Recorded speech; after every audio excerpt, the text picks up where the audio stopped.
Vamos então para Mateus, capítulo 5.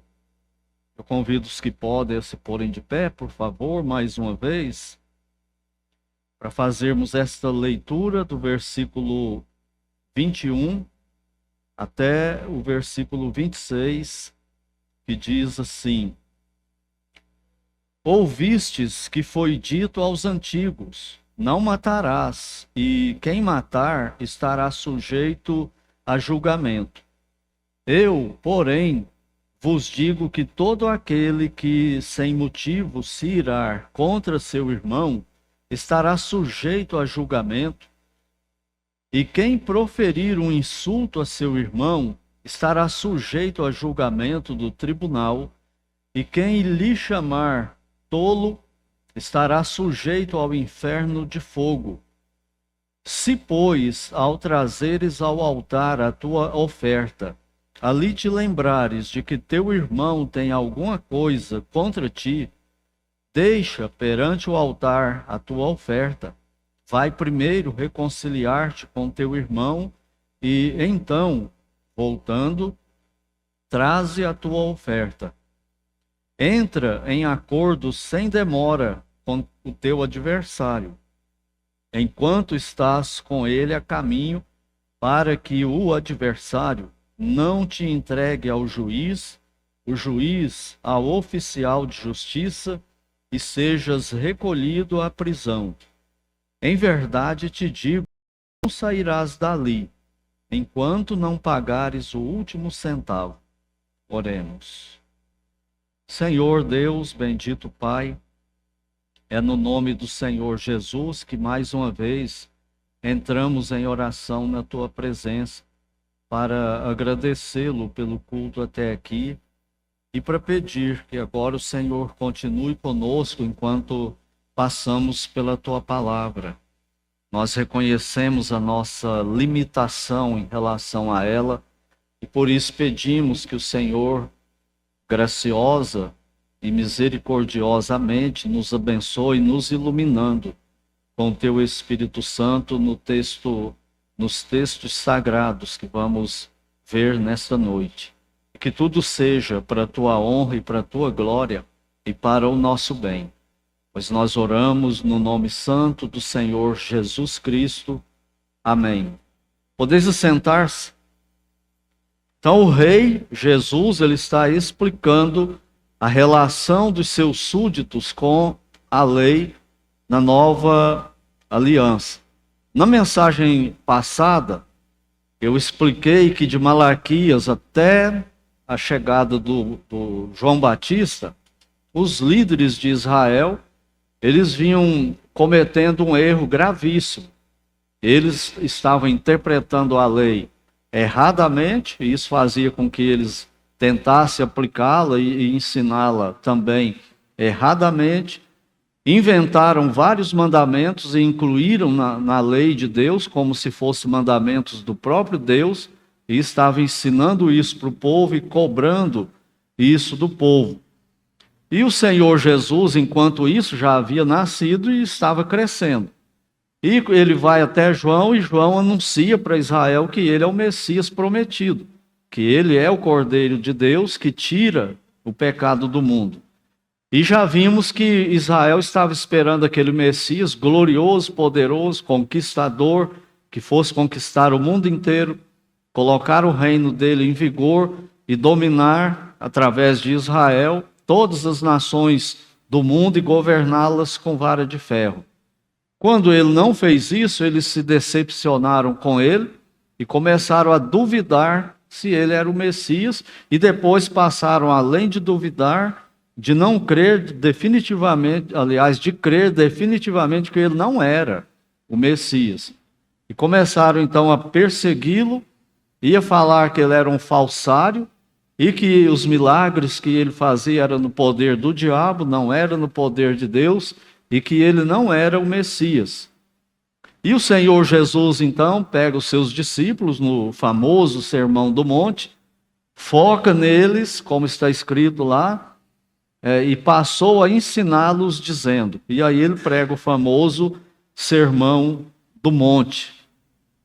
Então essas esse contexto todo, é importantíssimo que a gente entenda para poder analisar toda a pregação do Sermão do Monte, não só o Sermão do Monte, mas como todo o livro do evangelista Mateus. E aquele povo estava agora numa encruzilhada. O que eles iam fazer? Eles iam seguir os líderes de Israel e acreditar que Jesus não era o Messias, que ele era um falsário, que ele usava o poder do diabo, inclusive para exorcizar e fazer curas, ou iriam romper com os líderes de Israel e seguir o Senhor Jesus Cristo. Então essa era a decisão que eles teriam que tomar. E o Senhor então começa falando sobre esse assunto da lei e os seus súditos, afirmando que ele não veio revogar a lei. Eles estavam dizendo, os líderes de Israel, dizendo que ele estava quebrando a lei, passando por cima da lei. E ele começa logo dizendo isso: eu não vim revogar a lei, nem os profetas, mas eu vim cumprir. Ou seja, eu vim realizar tudo aquilo que a lei estava determinando que o Messias realizasse. Eu sou o cumprimento da lei. Cumprir não é obedecer à lei como exemplo para nós, era no sentido de estar cumprindo as profecias da lei e todos os outros símbolos que a lei apontava para ele. E ainda, ele mostrou aos seus discípulos que eles deveriam respeitar a lei. E afirmou para eles que nem mesmo o menor letrinho, o menor sinal do hebraico na lei não ia passar até que tudo se cumprisse. Então era para seguir a lei e obedecer à lei, valorizar a lei. A questão é entender o que aconteceu com a lei quando vira para o Novo Testamento. Então nós vimos isso aí principalmente nos versículos 18 e 19. E agora ele vai ensinar os seus discípulos sobre a prática dos 10 mandamentos. E é aí que eu quero parar e fazer um parêntese hoje, para depois a gente continuar aqui no versículo 13. Então eu disse que ele vai falar sobre a lei, principalmente os mandamentos, não é? Ele vai falar sobre os 10 mandamentos, porém ele não fala sobre 10 mandamentos. Ele fala sobre 9 mandamentos. Se você seguir o texto aí, você vai ver. Ele não fala um mandamento. Qual mandamento que ele não fala? Nada sobre ele. O 4º mandamento, a guarda do sábado. E tem um porquê disso, tem uma razão para isso, né? Então, ele falando sobre isso, nós precisamos entender o que aconteceu da lei no Velho Testamento, na Antiga Aliança, para a lei na Nova Aliança. E a mudança principal que aconteceu, eu espero que os irmãos aqui da igreja, pelo menos, já tenham decorado isso. A mudança principal que aconteceu foi, na lei, no Antigo Testamento, os mandamentos eram escritos onde? Onde eles foram escritos? Em tábuas de pedra, pelo dedo de Deus, lá no Monte Sinai, e eles guardaram aquelas tábuas. E no Novo Testamento, quando começa a nova aliança, aonde que os mandamentos estão escritos? Nas tábuas de carne, coração. Essa é a diferença. Essa é a diferença principal. Não precisa deixar marcado não, que provavelmente não vamos voltar para Mateus 5 hoje, mas vamos ver aí Jeremias capítulo 33. Aliás, 31. Jeremias 31. E vamos ler os versículos do 31 até o 34. Aqui, Jeremias, Deus, através do profeta Jeremias, ele está falando sobre a lei do Velho Testamento, a antiga aliança. Só que ele vai fazer uma promessa de uma nova aliança. E olha como ele é bem claro do que vai acontecer na nova aliança.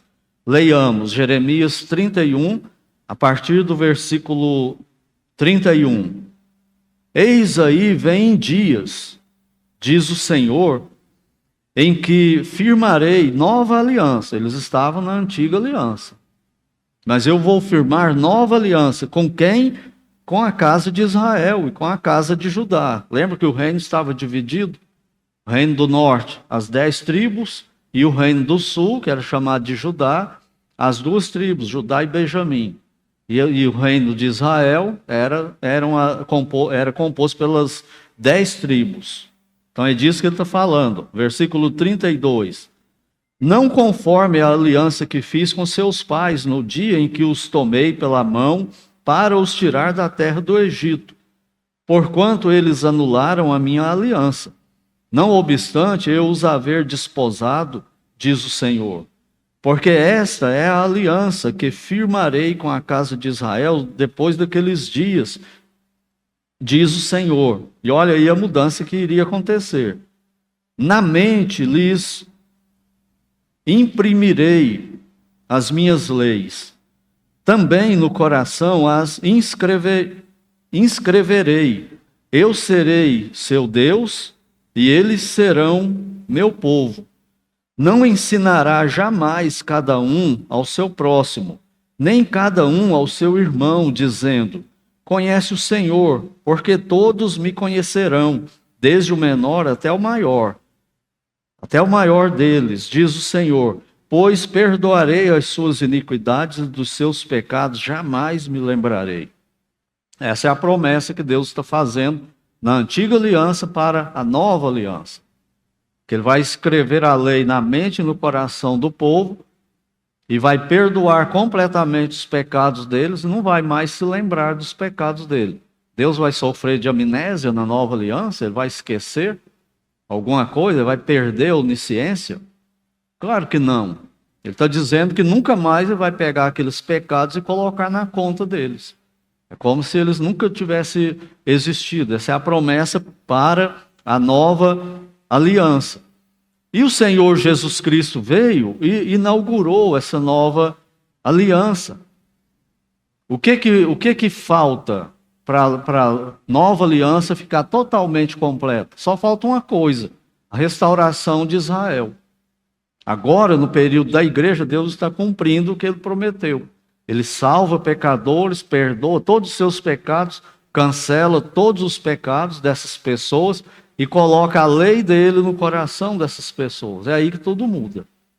É aí que todo o sentido da lei vai fazer diferença. Vamos ver 2 aos Coríntios, capítulo 3. 2 aos Coríntios, capítulo 3, versículo 3, até o versículo 11. Olha o que é dito aí, 2 aos Coríntios 3, de 3 a 11. Começamos a partir do versículo 3.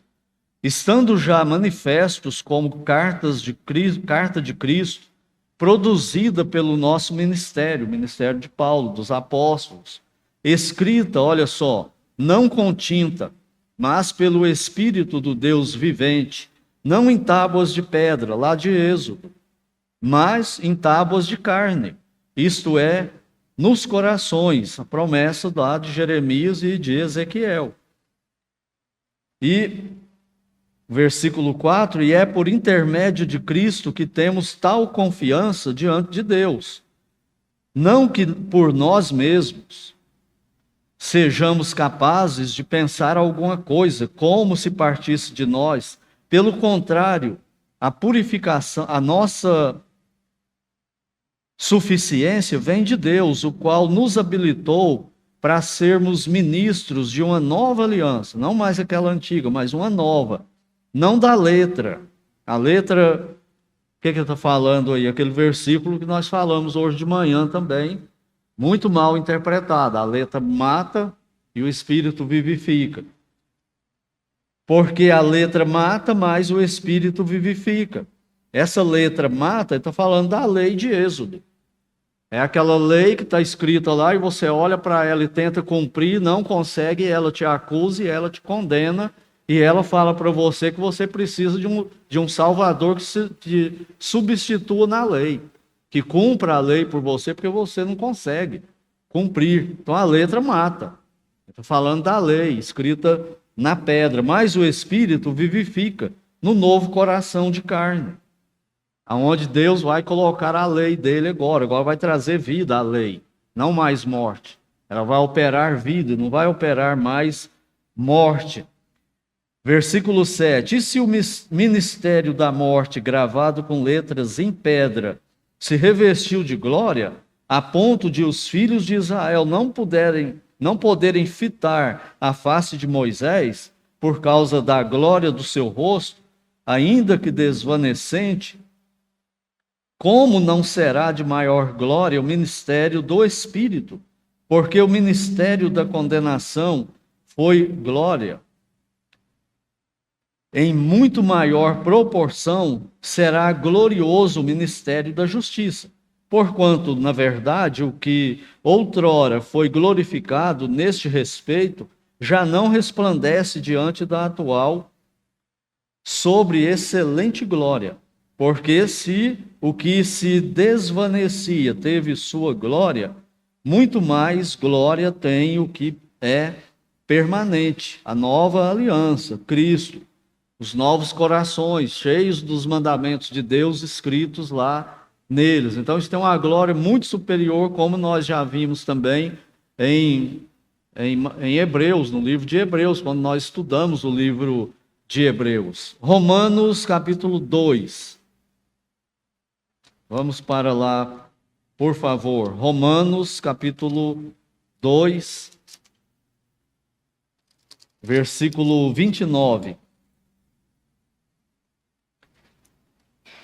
Porém, judeu é aquele que o é interiormente, e circuncisão aqui é de coração, no espírito, não segundo a letra, e cujo louvor não procede dos homens, mas de Deus. O que ele está dizendo é que mesmo no tempo da lei, ninguém era salvo só por cumprir a lei.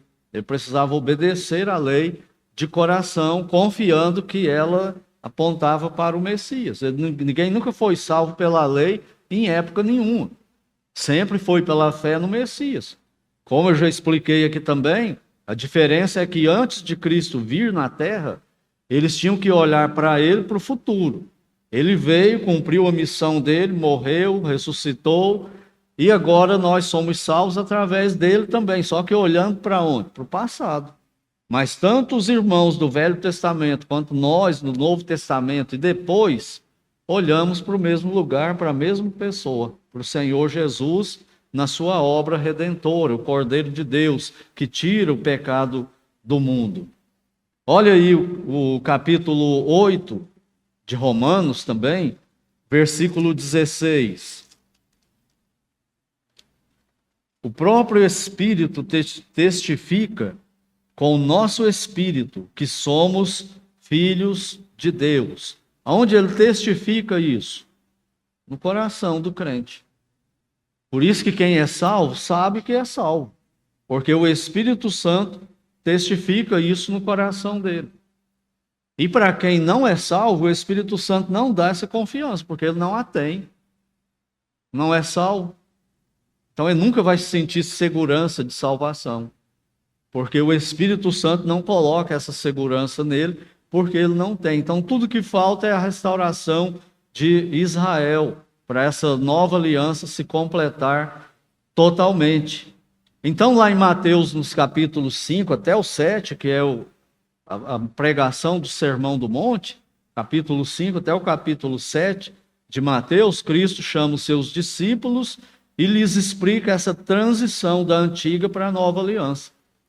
Mostra para ele que os líderes religiosos de Israel não entenderam a lei, não aceitaram a mudança, não aceitaram ele, que era o cumprimento da lei, e ainda estavam interpretando e ensinando erradamente sobre ela e acrescentando mandamentos na lei. E o Senhor vai esclarecer os seus discípulos como vai ser a relação deles agora na nova aliança com a lei que Deus havia dado para Moisés lá no Monte Sinai.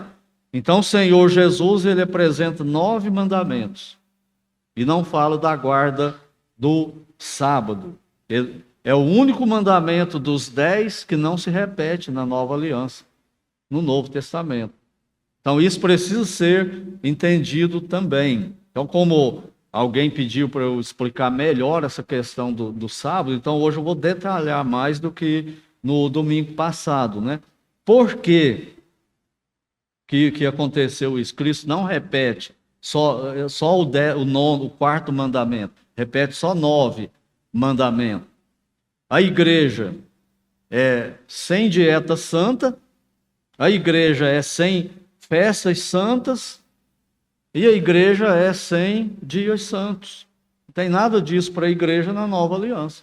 Isso era para Israel na antiga aliança. E o sábado era uma dessas coisas cerimoniais aí que Cristo cumpriu. Então, pela graça de Deus, eu vou tentar explicar um pouco mais esse assunto de sábado ou é domingo. O que a gente guarda, sábado ou domingo? Então vamos tentar entender isso melhor. O assunto do sábado entre os cristãos. Um grupo de cristãos, e cristãos aqui, entenda que eu não estou falando só de pessoas salvas, de verdade. Cristãos aqui significa toda religião que usa o nome de Cristo, inclusive seitas cristãs, que usam o nome de Cristo também. Então, cristão que eu estou falando aqui agora significa isso. Um grupo de cristãos dizem que, como Cristo ressuscitou no domingo, este é o dia que a igreja deve guardar, o sábado.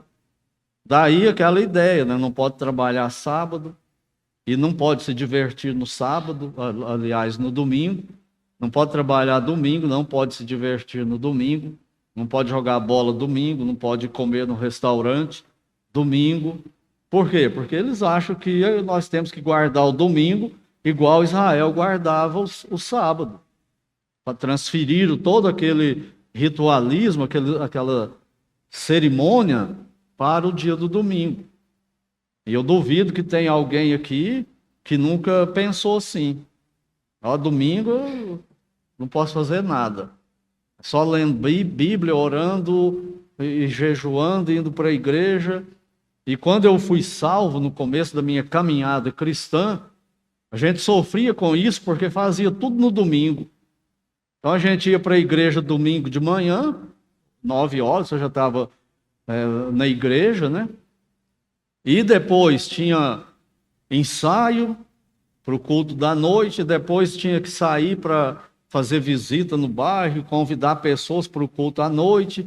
Às 6 horas da tarde tinha culto dos jovens, no domingo, e depois que terminava o culto dos jovens, você tinha que se virar nos 30 ali numa meia hora para respirar, né, e buscar algum convidado que você ia trazer. Não tinha carro, não, era tudo a pé, né, que a gente fazia isso. E depois, 7 meses, está no culto para terminar o domingo. Você chegava em casa lá tarde, depois de 10 horas, mais cansado do que um dia de trabalho no serviço, porque fazia tudo no domingo. E durante a semana não fazia nada mais, só ia no culto na quarta-feira e mais absolutamente nada. Por causa dessa ideia. Domingo é dia do Senhor, então nós temos que fazer tudo para o Senhor no domingo. E aí a gente sofria, né? Então eles falam isso, né? Que Cristo ressuscitou no domingo e começou até uma crença de que o sábado virou domingo. Aí ninguém sabe explicar como assim o sábado virou domingo, né? E isso só pelo fato de a ressurreição ter ocorrido no domingo. Agora tem um outro grupo que defende que o sábado continue em vigor. Eles dizem que Deus Pai guardou o sábado depois do 6º dia da criação. Ele não criou o mundo em 6 dias e descansou no 7º dia. Então eles interpretam isso da seguinte forma: Deus determinou como um mandamento perpétuo para todo mundo, que todo mundo tem que guardar o sábado, o 7º dia. Então ninguém pode fazer nada no 7º dia, a não ser que isso que ele vai fazer seja para Deus, o Criador. Então tem esse outro grupo aí. E dizem até que o Senhor Jesus ressuscitou no domingo, eles defendendo a guarda do sábado, Aí aquele primeiro grupo de cristãos fala, não, mas Cristo ressuscitou no domingo. E eles vão dizer, ele ressuscitou no domingo, para não quebrar o sábado, porque ele estava guardando o sábado, respeitando o sábado. Por isso que ele ressuscitou aí no domingo. E agora, qual dos dois grupos está certo? Quem que a gente segue disso aí? É sábado ou é domingo? No meu modo de ver, os dois grupos estão equivocados. Então vamos continuar aqui. Primeiro vamos ver essa questão de Deus, a criação e o descanso no sétimo dia, no sábado. Esse é o nome, é a tradução da palavra hebraica que está escrito lá, que Deus criou o mundo, né, o universo em 6 dias e sabadou no sétimo. Então a palavra sábado ela não foi traduzida, ela foi aportuguesada. Por isso que chama sábado. Entenderam bem isso? Então Deus no sétimo dia, ele descansou. Mas o que significa isso, que ele descansou? Ele não fazia nada, ele cruzou os braços. Então, primeira coisa, nós sabemos pela Bíblia que Deus não se cansa. Deus é onipotente. Alguma obra cansa Deus?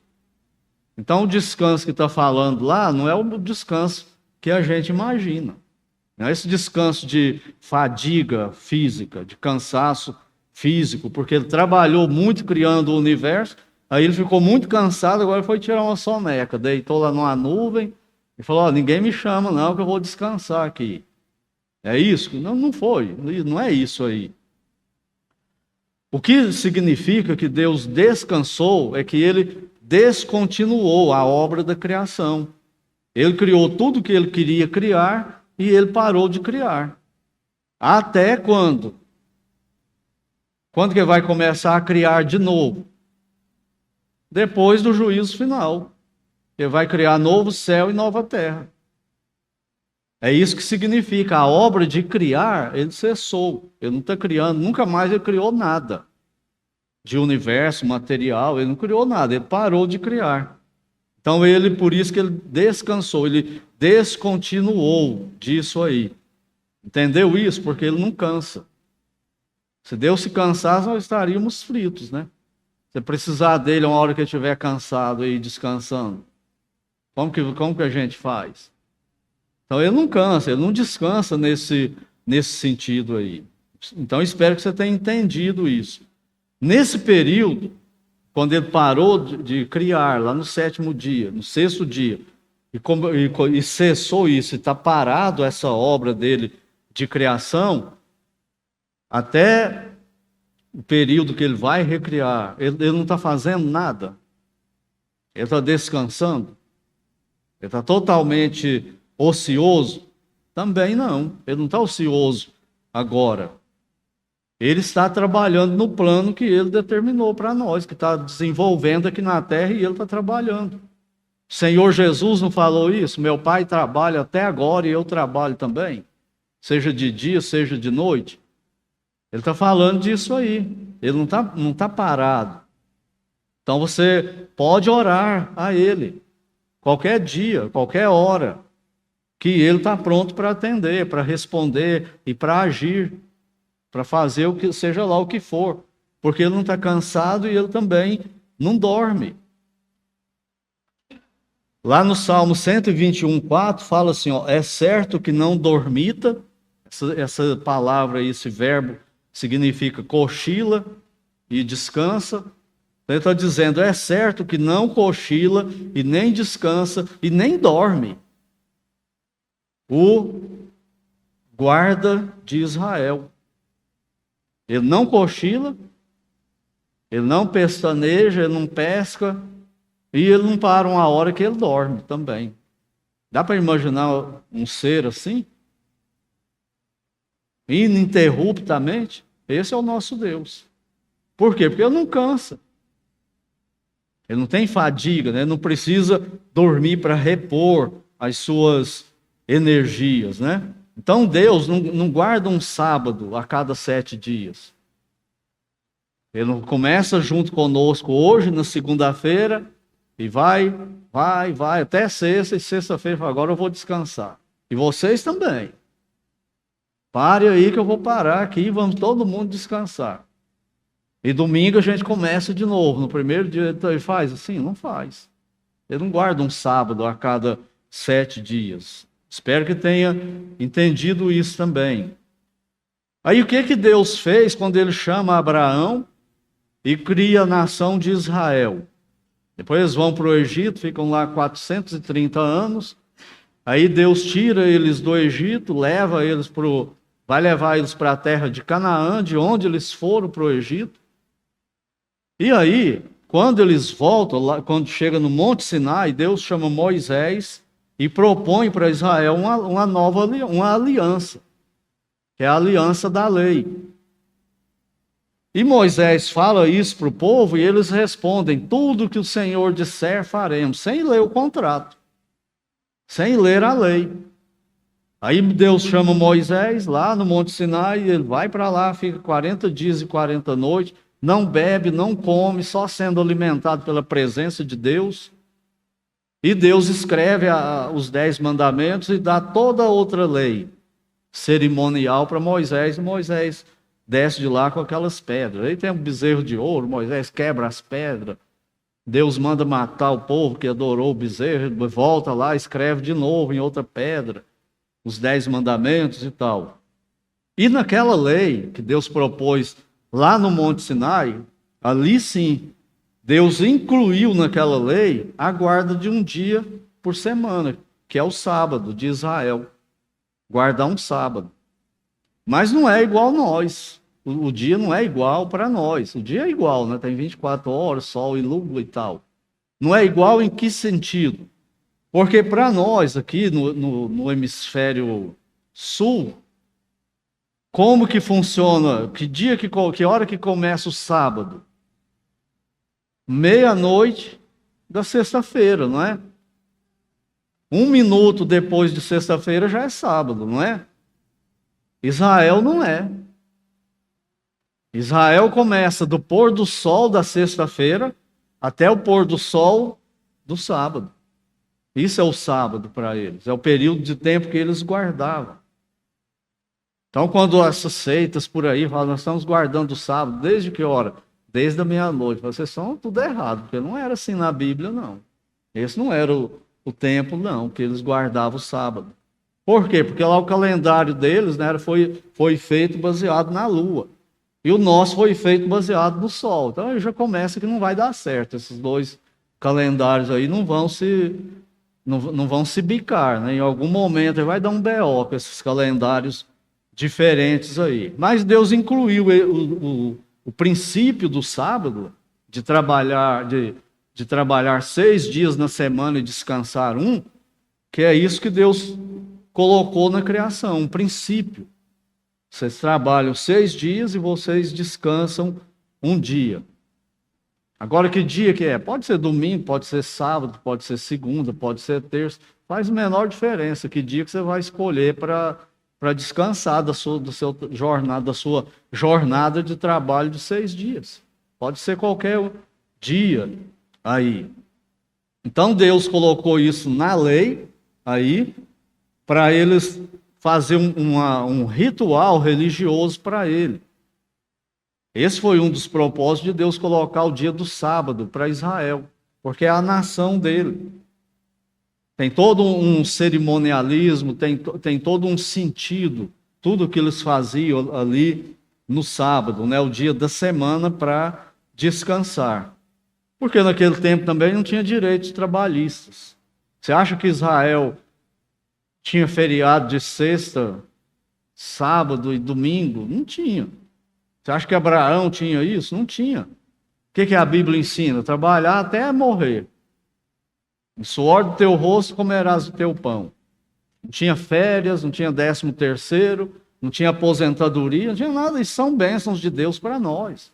Nós vivemos num tempo abençoado por Deus, da graça dele, é fruto da graça dele para nós, direitos trabalhistas. É uma beleza para o trabalhador, não é?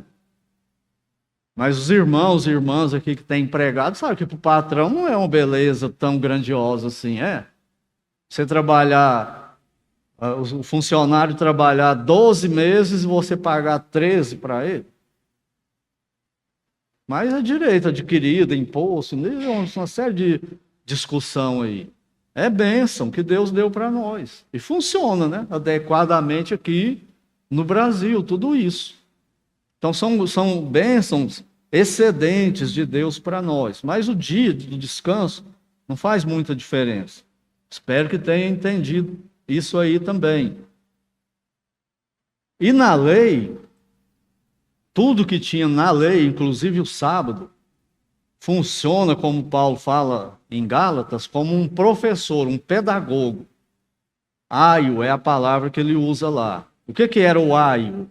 Era um escravo que pegava os filhos do dono dele e levava ele até o mestre para ele aprender. Então isso é o aio, é o pedagogo. É aquele que está guiando para o mestre, para o ensino, para adquirir conhecimento. Entendeu o propósito da lei no plano de Deus para Israel? Era um aio, um escravo para pegar Israel e levar ele até Cristo, para ele aprender de Cristo, quando ele viesse. É para isso que servia a lei, não é para salvar ninguém. Porque ninguém conseguia cumprir essa lei aí. E Deus coloca isso então, e coloca outros dias santos também no calendário judaico do Velho Testamento da lei, os sacrifícios de animais, tinha as festas que eles tinham que comemorar todo ano, eles tinham que parar e comemorar aquelas festas todas ali, e tudo isso apontava para Cristo. E o sábado? O sábado simbolizava o descanso que nós temos do pecado e da condenação e da escravidão ao diabo, que nós vamos ter no futuro. É isso que simbolizava o sábado, o descanso eterno. Lembra de Hebreus, que o autor de Hebreus trata isso lá no capítulo 4, exaustivamente? Entrar no descanso de Deus, no sábado de Deus, a palavra lá é sábado. Só que foi traduzido para o português para descanso, que é o que significa a palavra sábado. É o descanso eterno que nós vamos ter em Cristo. E para a igreja, ele não instituiu nada disso. Quando vem a nova aliança, não tem um dia santo para a igreja, não tem dieta santa. Sabe aquele negócio de Israel? Tem carne de animais que pode comer, carnes limpas. E tem carnes de alguns animais que são chamados animais imundos, não pode comer dessa carne. Aí, na lei do Antigo Testamento. Lembra no Novo Testamento que Pedro não queria conversar com Cornélio, ir lá na casa dele? Não, ele é gentil, ele é meu inimigo, eu não posso falar com ele, não vou na casa dele, eu sou santo, eu obedeço o Senhor. O que Deus fez? Desceu um lençol cheio de todo tipo de carne, animal limpo e puro, e falou, agora mata e come. Não, Senhor, eu nunca pus isso na minha boca, animal imundo. Ou não chame imundo aquilo que Deus santificou. Acabou isso, não tem mais negócio de carne imunda. Quer comer gato? Come gato. Quer comer porco? Come porco. Quer comer boi? Come boi. Quer comer só alface? Come só alface também. É liberdade total no Novo Testamento. Agora sabe que tem coisa aí que vai te adoecer. Vai te fazer mal. Então fica esperto com esse negócio de comida, né? Aí vai comer só vegetal. Não, Deus incluiu carne na alimentação também. Pode procurar na Bíblia que você vai ver. Tem isso aí, é para alimentar. Se você comer só folha e legumes, você não vai se alimentar direito, não. Conversa que vai. Não vai. Então tem o equilíbrio, tem a liberdade, né, na nova aliança. E não tem o sábado por isso. Que dia que a igreja guarda? Domingo? Domingo eu tenho que ler a Bíblia, orar. Eu tenho que fugir do pecado. Eu tenho que selecionar o que eu vou assistir, aonde eu vou. É só domingo isso para o crente? Não, isso é 24 horas por dia, todo dia para a vida toda. Não é só sábado. Era mais fácil se tivesse um sábado. Mas não é, agora é todo dia. 1 aos Coríntios 10:31. Quer comais, quer bebais, ou façais qualquer outra coisa, inclusive jejum, faça tudo para a glória de Deus. É todo dia agora. Então a igreja não tem esse negócio. É por isso que eu falo sempre, a igreja não tem Páscoa para a igreja comemorar, não tem Natal para a igreja comemorar, não tem nada disso no Novo Testamento, Deus falando assim, cumpra isso, faça isso, não tem. Aí muitos fazem uma conexão forçada, né, de tudo isso aí, mas não tem nada disso para a igreja. Tem nada disso. A igreja não tem templo, apesar de chamar esse prédio aqui de templo, é um erro. A igreja não tem templo, a igreja é o templo do Espírito Santo, cada crente. Eles tinham que ter um local, Deus falou para Abraão, falou depois para Salomão, Davi, construa para mim a casa lá no Monte Moriá, lá onde Abraão foi sacrificar Isaac, que Deus mandou e não precisou mais, é lá que Salomão construiu o templo. Com todas as medidas, todas as peças simbolizando, apontando para Cristo. Todo judeu tinha que ir lá pelo menos uma vez no ano. Imagina se fosse assim hoje. Todo crente tinha que ir num lugar. Então tem que ser na rua Emboabas, 133, lá em Uberlândia. Agora, se for lá em Nova York, como é que eu vou lá em Nova York?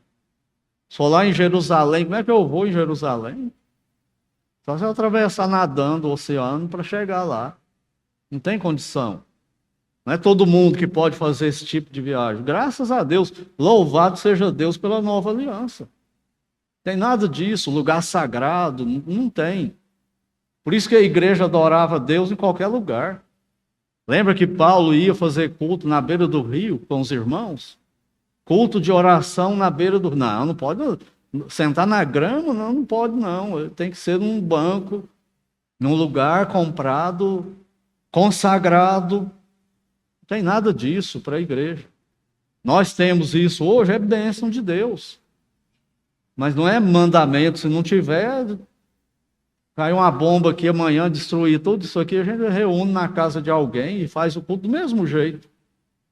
Não muda absolutamente nada. Não estou dizendo que aqui tem que ser a casa da mãe Joana, né? Subir nos bancos, pular no chão, sujar tudo, fazer uma algazarra na hora do culto, também não. Decência e ordem. É saber se colocar em cada coisa. O que eu estou dizendo é que a igreja não tem um templo como Israel tinha, um prédio chamado de templo, como Israel tinha.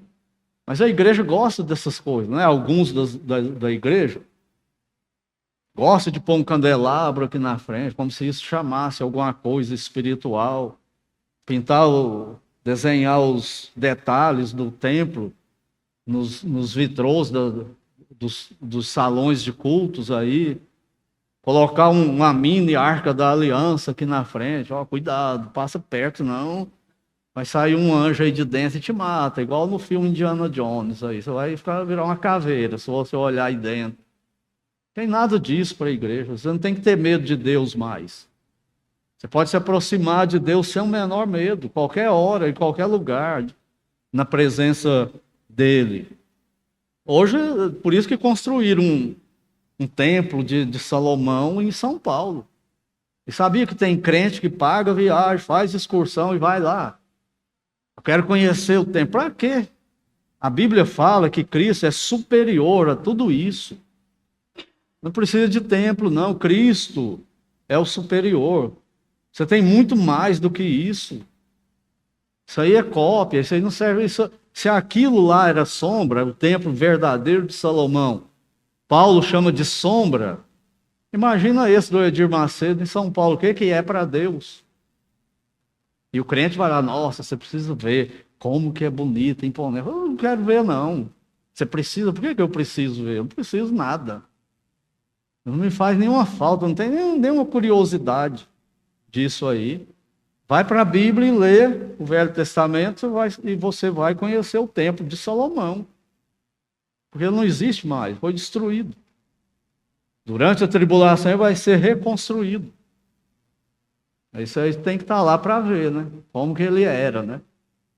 Diz que tem tudo pronto já para eles construírem. Então, o crente, ele não tem esse negócio de parar um dia para adorar a Deus. Ele tem que se virar nos 30 e fazer isso todo dia. É isso que nós encontramos aqui no Novo Testamento.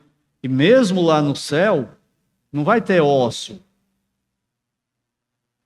Quem gosta de trabalhar aí, e todo mundo fala que não gosta, mas gosta. Por quê? Porque quando está desempregado, fica louquinho por um serviço, não é? E quando fica de férias, passa de 30 dias, fala, não, eu quero voltar, eu não aguento mais não. Ficar sem fazer nada, ninguém aguenta. Então no céu não vai ser isso. Um eterno nada, não fazer nada. A Bíblia fala que os seus servos os servirão. Só que não tem cansaço mais. Tem a glorificação, né? Não tem nada disso. Então é isso que a gente canta, não é? Nós vamos servi-lo para sempre. A gente se gloria nesse fato, nessas verdades, sem sábado, sem pirar por causa de um dia, se é sábado ou domingo. O cristão, então, não tem dia santo para guardar? Não, a resposta é essa. Não tem nenhum, absolutamente nenhum dia santo. O aniversário de Cristo, não tem. Que dia que ele nasceu? Que mês que foi? Você sabe me dizer? Ninguém sabe. Aliás, nós temos uma única certeza. Qual que é a certeza? Não foi dezembro e muito menos no dia 25. Isso todo cristão sabe, que estuda um pouquinho sabe. Então, por que raios tem esse dia 25 de dezembro? Vai na história que você vai ver por que tem esse dia. E a igreja guardando, né, como se fosse um dia santo, sagrado aí para nós. Então, cuidado com essas coisas para você não voltar para o Antigo Testamento. Igual o autor de Hebreus gastou o livro todo para alertar, né, sobre isso. Por que a igreja primitiva, então? Agora, isso aqui é importante a gente entender também. Por que a igreja primitiva, e João, lá, quando ele está escrevendo Apocalipse, parece que guardava o primeiro dia da semana. Não tem escrito lá? No dia do Senhor e tal. Por que eles chamavam assim? E era o primeiro dia da semana, né? Não era o sábado, o sétimo dia. Era o primeiro dia da semana. Então, tem várias razões para isso.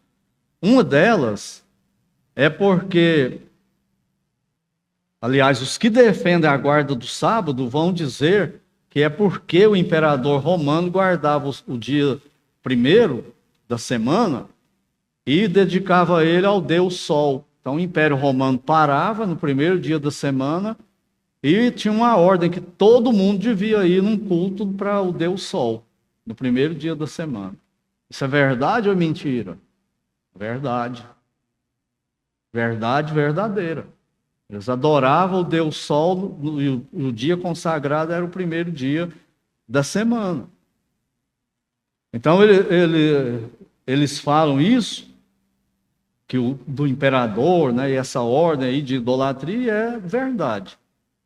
E quem defende a guarda do sábado hoje diz o seguinte: tem que guardar o sábado mesmo, o sétimo dia, porque quem guarda o domingo está seguindo a idolatria de Roma e do Papa, depois que declarou para os cristãos também que era o dia do domingo, né, que devia guardar e tudo mais, e aí começou a bagunça de novo com sábado e domingo. E que isso é idolatria, guardar o domingo, e alguns vão mais longe e falam que se você guardar o domingo, você já foi marcado com a marca da besta, que a marca da besta é guardar o domingo. E aí você está enrolado, então, né? Que se guardar o domingo aí. Mas essas mesmas pessoas, elas não trabalham nos feriados pagãos, feriados católicos. Você já viu alguém que guarda o sábado falar assim? Não, eu não vou guardar esse feriado não, porque é idolatria isso aí, eu vou trabalhar. E lá no patrão fala, eu quero trabalhar. Todo mundo vai parar, mas eu quero trabalhar porque eu não vou participar dessa idolatria, não. Isso é feriado para um santo e eu não acredito em santo. Já viu alguém fazer? Eu nunca vi. Todo mundo fala, não, nós queremos mais feriado. Vamos pôr mais um santo aí para... vem a nós, né? O que é interesseiro, o interessante, quer. A outra coisa, não. Então, guardar o domingo é pecado, mas guardar feriado religioso não é, e não brigam por isso.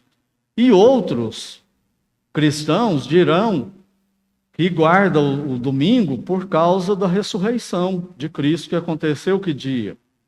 No domingo. Então o nome domingo vem do latim, que é Dominus Dei. Daí o nome domingo, nosso. E era dedicado a quem? Ao Deus Sol. E Dominus Dei, o que significa? Domínio do dia, o dia do domínio. Ou seja, Cristo ressuscitou no domingo, ele venceu o diabo, venceu a morte, venceu tudo que existe no domingo. Então nós vamos guardar o domingo, porque é o dia da vitória de Cristo e o dia da vitória do cristão. Louvado seja Deus, então vamos guardar o domingo, e o domingo virou sábado. Não tem isso no Novo Testamento. Não tem, em lugar nenhum. Eles reuniam no primeiro dia da semana. Parece, né? Que eles faziam o culto principal no primeiro domingo, no primeiro dia da semana.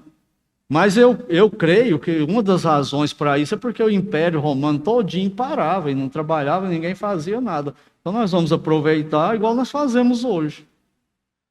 Imagina fazer uma escola bíblica amanhã. Pode, é pecado? Não. Pode ser amanhã, pode ser hoje. Amanhã é segunda, não é? Só que não vai chamar EBD, né? Vai chamar o quê? Escola Secundária Bíblica. É alguma coisa com a segunda-feira. Então eu penso que é por isso. O Império parava, eles aproveitavam e reuniam aí depois que criaram esse negócio, porque era por causa da ressurreição, né? Inclusive João, ele fala lá que ele estava no dia do Senhor, porque era o primeiro dia da semana, e era o dia que Cristo ressuscitou. Mas ele escreve lá, agora nós temos que guardar o domingo igual Israel guardava o sábado. Não tem isso no Novo Testamento aí. É uma citação que ele faz. Na Bíblia não tem nenhum mandamento, não tem escritura para provar que a igreja tem que guardar domingo igual Israel guardava sábado. É liberdade total. Você vai lá no capítulo 14 de Romanos, você vê isso. Paulo fala, quem quer guardar um dia, guarda o dia. O outro não acha que não deve guardar esse dia, não guarda, não julga seu irmão por isso, não briga por causa disso, não. Isso não faz diferença. Isso acabou, isso são sombras. Temos que servir a Deus todo dia, do mesmo jeito. Aí. E por último, e quanto à frequência nos cultos? Se o crente não frequentar todos os cultos da igreja, é pecado? Claro que não. Mas também pode faltar de todos? Também não. Então como que lida com esse negócio de culto e frequência na igreja de uma forma moderada, procurando ser bíblico, né? Então o crente ele não precisa frequentar 100% dos cultos.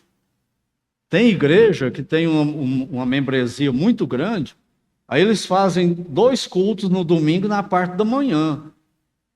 Um grupo vem no primeiro e outro grupo vem no segundo, porque não cabe todo mundo. Então nós temos que fazer... Não, para que nós temos que fazer 2 cultos domingo de manhã? Se nós cabemos aqui num culto só e sobra lugar aí para mais gente, por quê? Entendeu isso? Então isso vai da igreja. Por exemplo, a nossa igreja. O que a igreja decidiu em assembleia? Que ela tem culto quando? Ela tem culto domingo de manhã, com a escola bíblica depois. Tem um culto domingo à noite para exposição da Bíblia e tudo mais, para comunhão. Tem um culto de oração na quarta-feira, onde a gente procura vir, se reunir, adorar a Deus e orar. Tem um outro culto no primeiro domingo do mês, às 8 horas da manhã, de oração, para começar o mês com oração, colocar nossas coisas diante de Deus, mostrar para Ele que isso é importante para nós. A igreja não decidiu isso em assembleia? O Joca, o sábado, agora uma vez por mês. Mas tudo isso tem que ter uma lógica, um sentido. Para que tem isso? O que eu vou perder se eu não for? Nós já aprendemos isso, as coisas espirituais. Além disso, tem as coisas práticas. Por exemplo, uma classe da EBD. Tem um professor lá que ele está estudando um assunto e trazendo aquele assunto durante um ano. E o aluno daquela sala, ele deve estar lá para ele aprender aquela aula, aquela lição, aquele tema. Então, se ele faltar, ele vai perder. Entendeu? Mas se ele tiver que faltar um dia, precisar, vai perder a salvação por isso? Não vai. Domingo à noite, mesma coisa. Culto racional. Ele tem que saber por que ele está lá, o que ele está fazendo. Agora, se ele não está indo nos cultos da igreja onde ele aceitou ser membro, ele escolheu aquela igreja e falou: eu vou seguir o que a igreja decidir em assembleia. A igreja decide e não quer seguir. Como assim? Não entendeu o que é essa igreja. Não, então nesse culto aqui, nessa programação, eu não vou, não. Por quê? Porque eu não quero, por meu motivo aqui, pessoal, não quero falar. Então também não vou domingo à noite, não. Por quê? Porque eu não quero, eu tenho meu motivo pessoal também. Imaginou o que é que vira isso? Onde vai parar isso? Então é se esforçar, não aceitou ser membro daquela igreja? Então entenda por que ela tem esses cultos e procura ajudar. Agora, se a pessoa não está indo em qualquer culto da igreja por frieza espiritual, por preguiça, por mentira, fala que está doente e não está doente nada, a ponto de não ir num culto 1h30, está mentindo, né? Rebeldia. Por que não vai? Porque eu decidi não ir. Aí é rebeldia de coração. Ou por desinteresse, aí é pecado, aí a coisa está feia com esse crente. Entendeu isso? Tem igreja que faz culto mais de 2 na semana. Eu pastoreei a igreja que faz culto na terça-feira, de ensino bíblico, quinta-feira de oração, sábado de jovens, domingo de manhã EBD e domingo à noite. 5 cultos na semana. Tem outros que faz só 2. Um culto quarta-feira e outro domingo à noite. E qual o problema com isso? Nenhum. Ela está servindo aos propósitos dela, é isso. É isso que é importante. A igreja primitiva fazia culto todo dia. Já imaginou isso hoje aqui em Uberlândia? Culto todo dia. Por que eles faziam? Tem que entender o porquê. Eles faziam, então vamos fazer também. Mas para quê? Precisa. Eles tinham um propósito nisso, uma razão para isso. E nós? Então a gente tem que considerar essas coisas. Ir só por tradição e frequentar por frequentar não adianta nada. Não tem crescimento, não edifica, a pessoa não adora a Deus e ele não serve nem a Deus e nem ao próximo. Está indo lá, nem ele sabe por quê. Porque senão o pastor pega no meu pé, manda um zap para mim, diácono, meu professor, então eu vou lá, para ninguém encher o meu picuar. Mas não sabe por quê, não adiantou nada para por que ele está indo lá. Então eu espero que tenha entendido como funciona a lei da nova aliança, e essa questão é uma questão de coração. Se Deus não escreveu a lei dele no seu coração, você não vai obedecer, não. Pode pegar no seu pé, brigar com você, você não vai obedecer. Mas se ele escreveu a lei dele no seu coração, não precisa ninguém pegar no seu pé, você vai querer obedecer. E você ama, fica feliz quando consegue obedecer. Você vai ser dizimista porque o coração está alegre nisso. Mas se não for, vai vir para o culto por causa disso. Entendeu a diferença?